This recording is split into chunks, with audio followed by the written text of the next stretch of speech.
இந்திய பெருங்கடல் பிராந்தியத்துல இதுவரைக்கும் இல்லாத அளவுக்கு பதட்டம் உச்சக்கட்டத்தை எட்டியிருக்கு. இரண்டாம் உலக போருக்கு அப்புறமா உலகமே அதிர்ந்து போய் பார்க்கிற மாதிரியான ஒரு நீர்மூழ்கி கப்பல் தாக்குதல் நடத்தப்பட்டிருக்கு. ஈரானோட போர்க்கப்பலை அமெரிக்கா நடுக்கடல்ல மூழ்கடிக்க இந்த போரோட மையப்புள்ளியா இப்போ இலங்கை மாறி இருக்கு. ஈரான் கப்பலுக்கு இலங்கை தஞ்சம் கொடுத்ததா? இஸ்ரேல் விடுத்திருக்கக்கூடிய அந்த அதிரடியான எச்சரிக்கை என்ன அப்படிங்கறத இந்த வீடியோல பார்க்கலாம்.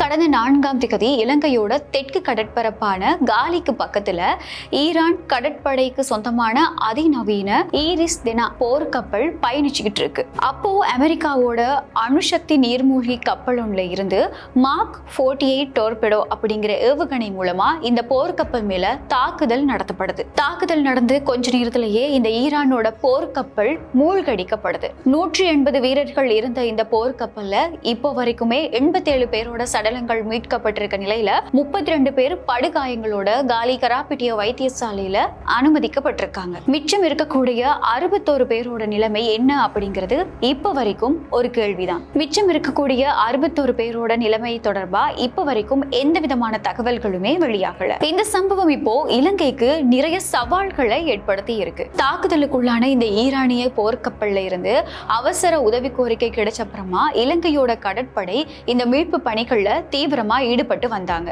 இதுக்கப்புறமா 5ஆம் தேதி ஜனாதிபதி அனுரகுமார திசாநாயக்க இந்த விடயம் தொடர்பா நாட்டு மக்களுக்கு ஒரு விசேட உரையையும் வழங்கியிருந்தாரு. இந்த உரையில மனிதநேய அடிப்படையில தான் இந்த உதவிகள் வழங்கப்பட்டு வருது அப்படின்னு சொல்லி தெளிவான ஒரு விளக்கத்தையும் வழங்கியிருந்தாரு. இந்த மாதிரியான பின்னணியில இந்தியாவோட மிலான் 2026 போர் பயிற்சியில பங்கேற்கிறதுக்காக ஈரான்ல இருந்து புறப்பட்ட மற்றொரு போர்க்கப்பல் ஈரிஸ் புஷேகிர் அப்படிங்கிற கப்பல் இயந்திர கோளாறு காரணமா இலங்கையோட திருகோணமலையில இப்போ தஞ்சம் புகுந்திருக்கு. இந்த கப்பல்ல இருந்த சுமார் 208 ஈரானிய வீரர்கள் காப்பாற்றப்பட்டு இப்போ இலங்கையில கொழும்பு துறைமுகத்துக்கு கூட்டிகிட்டு வரப்பட்டிருக்காங்க. இந்த சம்பவங்கள் எல்லாமே இதோட முடியல. இஸ்ரேல் இப்ப விடுத்திருக்கக்கூடிய ஒரு எச்சரிக்கை அறிவிப்பு இலங்கைய அதிர்ச்சிக்குள்ளாக்கி இருக்கு. திருகோணமலையில தஞ்சம் புகுந்திருக்கக்கூடிய ஈரிஸ் புஷேகிர் அப்படிங்கிற போர்க்கப்பல் போர் முடியும் வரைக்கும் அங்கேயே இருக்கும் அப்படின்னும், போர் முடிஞ்சதுக்கு அப்புறமா ஈரானிய தற்போதைய ஆட்சிக்கு பதிலா புதிதாக கொண்டு வரப்படக்கூடிய ஆட்சிக்கு கீழே இருக்கும் அப்படின்னும்